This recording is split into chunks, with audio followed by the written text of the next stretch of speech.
Welcome to Elections 101 in 5. Improving your understanding of Nigeria's electoral process and the 2022 Electoral Act is our major goal, and we hope we've been achieving this goal because on this program, we focus on how and not who to vote. This show is brought to you by Yaga Africa and supported by the UNDP. I am Samson Itodo. Today's topic is actually an interesting one, so grab a seat and let's get started. What happens if the BVAS fails to accredit a voter on election day?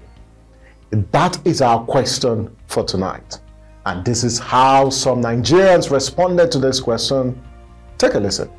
They'll find all alternatives to make it work. I'll just go back home. But if it doesn't work, I have to raise the alarm because we need to vote. It's better we do it manually since you have your PVC. Very interesting. I love Nigeria.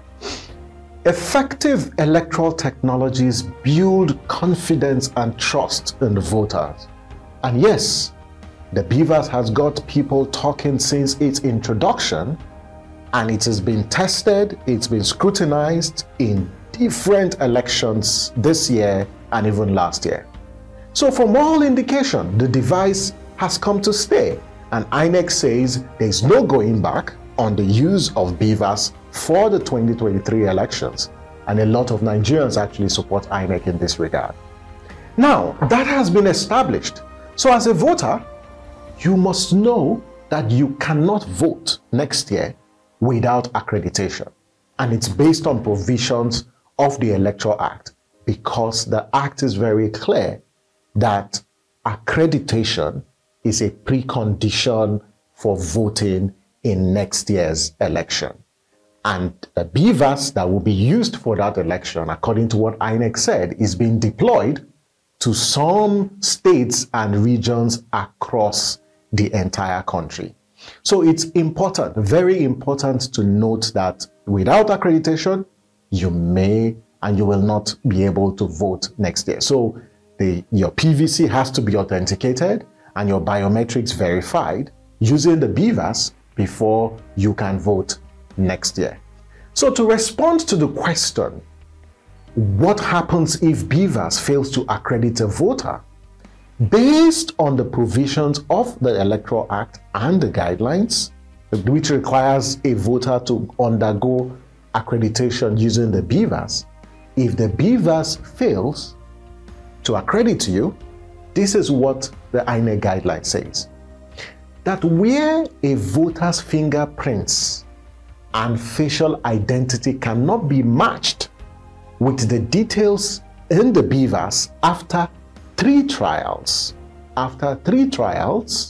the voter shall not be allowed to vote. So the presiding officer will try 3 times to match your details, your particulars, and what is on the BVAS. And where it does not match after 3 trials, you will not be allowed to vote. So that is what happens where the BVAS fails to accredit a voter.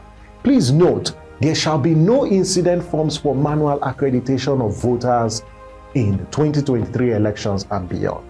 Now, to understand how BVAS works, you can watch the last episode of the program.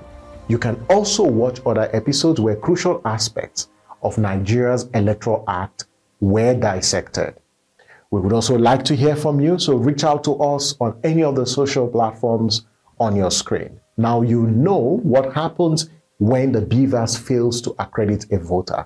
Remember, PVC collection starts on the 12th of December 2022 and it will end on Sunday 22nd January 2023.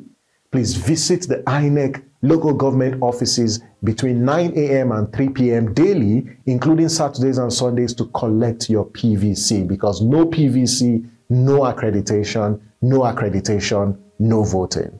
And that's Elections 101 in 5. Thank you for watching. I am Samson Itodo. Remember, your vote can make a significant difference. Please use it wisely. Bye for now.